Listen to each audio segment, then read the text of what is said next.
शाम का समय था। आसमान में काले बादल घिरे थे और तेज बारिश हो रही थी। वहीं मछुआरा गणेश तालाब के किनारे बैठा अपनी फूटी किस्मत को कोस रहा था। इतनी तेज बारिश हो रही है, लेकिन मैं हिम्मत नहीं हार सकता। आज तो मुझे हर हाल में मछलियां पकड़कर ही घर जाना होगा, तभी तो मैं अपने परिवार को संभाल पाऊंगा और उस टूटी झोपड़ी को ठीक कर पाऊंगा जिसकी छत से दिन रात पानी टपकता रहता है। ए ऊपर वाले, अब तो कुछ मेहरबानी कर दो मेरे ऊपर, कुछ मेहरबानी कर दो। तभी गणेश की नजर तालाब के बीचों बीच पड़ी। पानी की उफनती लहरों के ऊपर एक चमचमाता सुनहरा बक्सा तैर रहा था। अरे, ये तो तालाब के बीच में एक सुनहरा बक्सा तैर रहा है। लगता है इसमें जरूर कोई खजाना भरा हुआ है। चलो, इसे पानी से बाहर निकाल लेता हूँ। कम से कम कुछ धन दौलत तो मिल जाएगी जिससे परिवार का पेट भर सकूंगा। इतना कहकर गणेश तुरंत उस बक्से को निकालने की कोशिश करता है, लेकिन तेज आंधी की वजह से वो सुनहरा बक्सा अचानक गहरे पानी के अंदर समा जाता है। ये क्या हो गया? इतना सुनहरा मौका हाथ आते आते फिर से हाथ से निकल गया। अब मैं क्या करूं? आज भी खाली हाथ ही घर जाना होगा।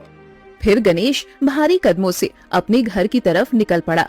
वहीं पेड़ के पीछे छुपकर ये सारी बातें व्यापारी गजोधर सुन लेता है। अरे, ये तो वही पौराणिक बक्सा है जिसे मैं इतने सालों से ढूंढ रहा था।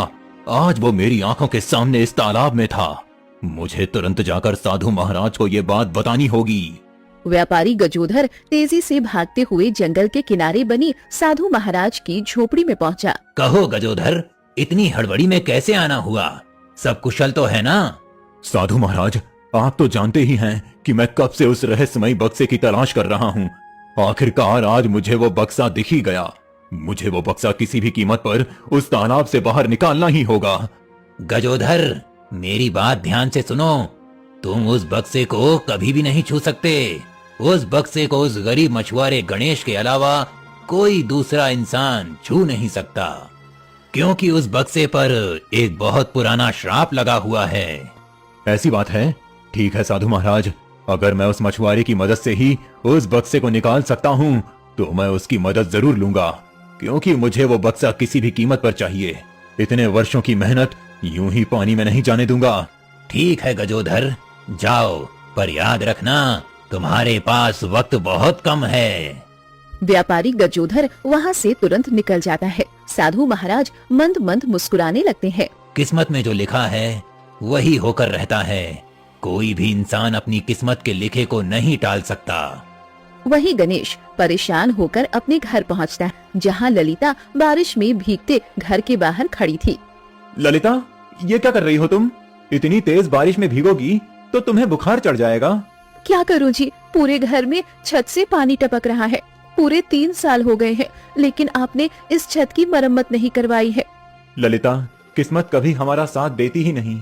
मैं कितनी मेहनत से जाल फेंकता हूँ, पर आज तो एक भी मछली हाथ नहीं आई। आज भी मुझे खाली हाथ ही घर वापस आना पड़ा। ठीक है जी, अब क्या कर सकते हैं? जब ऊपर वाला ही हमारे ऊपर कहर ढा रहा है तो हम क्या कर सकते हैं। चलिए, अब बारिश में ज्यादा देर मत भीगिए। ललिता गणेश का हाथ पकड़कर उसे घर के अंदर ले जाती है, जहां उसकी बूढ़ी माँ सुनीता बिस्तर पर लेटी दर्द से कराह रही थी। बेटा गणेश, मेरे घुटनों में बहुत तकलीफ हो रही है। तू वैद्य जी से कोई औषधि लेकर नहीं आया क्या? माँ, मैं आपके लिए बहुत जल्दी औषधि लेकर आऊंगा। मुझे माफ कर दीजिए, मैं आपका एक अच्छा बेटा नहीं बन पा रहा हूँ। नहीं बेटा, ऐसी कोई बात नहीं है। ये सब तो हमारे कर्मों और हालातों की मार है। अगर तेरे पिताजी वक्त से पहले इस दुनिया को छोड़कर नहीं जाते तो शायद आज हमारे घर की ये दुर्दशा ना होती। सुनीता की आंखों से लगातार आंसू बहने लगते हैं। गणेश अपनी बेबसी पर बिलक बिलक कर रोने लगता है।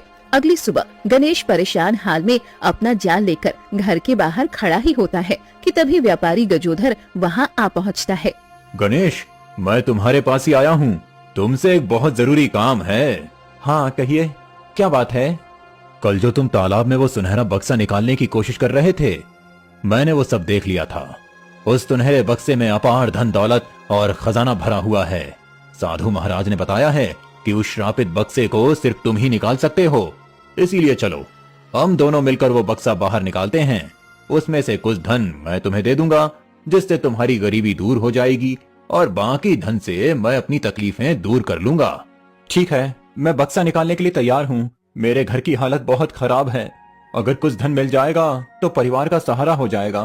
फिर दोनों वहाँ से निकल पड़ते हैं और नाव पर बैठकर तालाब के बीचों बीच पहुँचते हैं। गणेश जैसे ही अपना जाल पानी में फेंकता है, जाल भारी हो जाता है।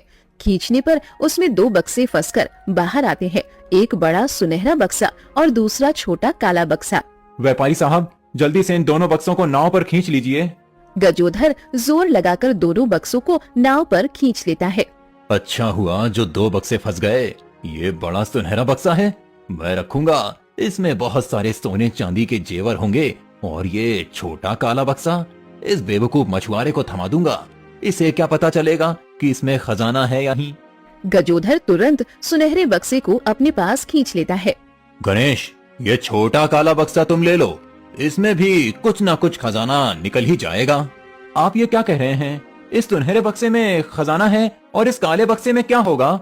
इसमें तो कुछ भी नहीं निकल रहा। आप ऐसा छल नहीं कर सकते। आपने मुझे धन देने का वादा किया था। ये बड़ा बक्सा मुझे दे दीजिए। मैंने अपना दिमाग लगाया और नाव लाया, तब जाकर ये बक्सा मिला है। इसीलिए ये सुनहरा बक्सा मेरा है। तुम ये काला बक्सा लो और यहाँ से चलते बनो।